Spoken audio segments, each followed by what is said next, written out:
name is Dr. Anthony Levatino. I'm a practicing obstetrician gynecologist, and I've performed over 1,200 abortions. Today I'm going to describe a second trimester surgical abortion called dilatation and evacuation, or D&E. A D&E is performed between 13 and 24 weeks of pregnancy. After administering anesthesia, the abortionist uses a weighted speculum, like this one, that opens the vagina widely. Because second trimester babies are so large, this greater access facilitates a late-term abortion. Late-term abortion requires that the cervix be prepared 24 to 48 hours in advance with laminaria.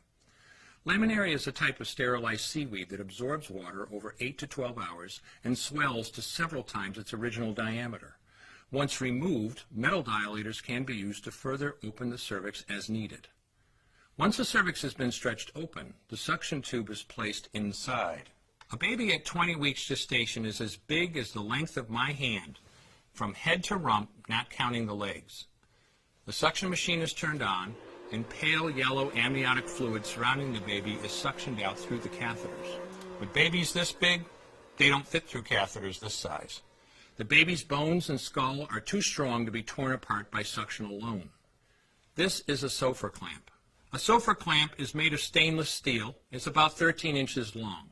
The business end is about 2.5 inches long and 1/2 inch wide, and there are rows of sharp teeth.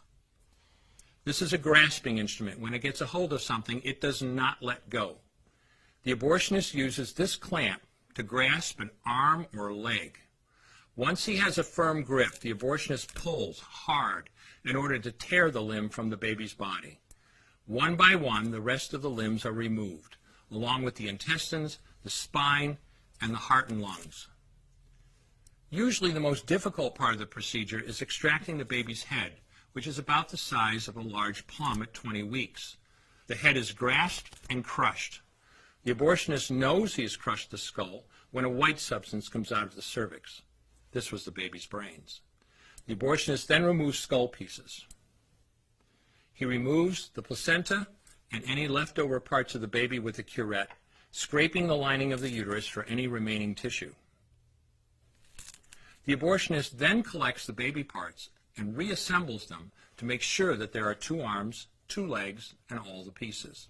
Once all the parts have been accounted for, the abortion is complete. For the woman, this procedure carries a significant risk of major complications, including perforation or laceration of the uterus or cervix, with possible damage to the bowel, bladder, and other maternal organs. Infection and hemorrhage can also occur, which can even lead to death.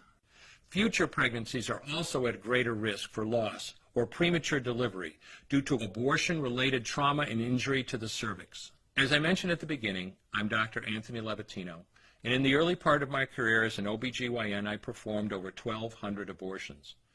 One day, after completing one of those abortions, I looked at the remains of a preborn child whose life I had ended, and all I could see was someone's son or daughter.